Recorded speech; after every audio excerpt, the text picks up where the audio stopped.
Hello குழந்தைகளே! இன்று நாம் ஒரு புதிய ஆங்கில எழுத்தை கற்றுக்கொள்ளப் போகிறோம். அது என்ன எழுத்து தெரியுமா?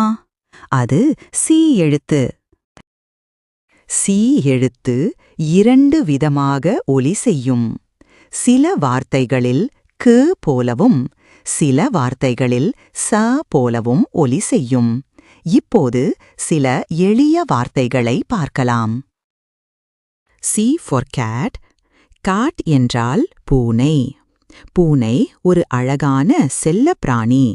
அது மியாவ் என்று ஒலி செய்யும்.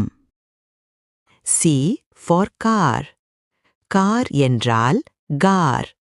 காரில் நாம் பள்ளிக்கு அல்லது சுற்றுலாவுக்கு செல்வோம்.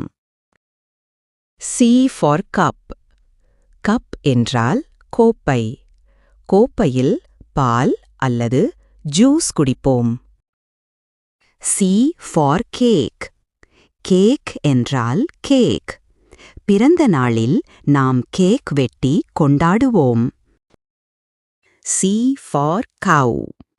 கவ் என்றால் மாடு. மாடு நமக்கு பால் கொடுக்கும். பால் நம் உடலுக்கு மிகவும் நல்லது. C for grow. க்ரோ என்றால் காகம். காகம் கருப்பு நிறத்தில் இருக்கும். அது கா கா என்று கத்தும். C for gap. கேப் என்றால் தொப்பி. வெயிலில் இருந்து நம்மை பாதுகாக்க தொப்பி அணிவோம். C for clock.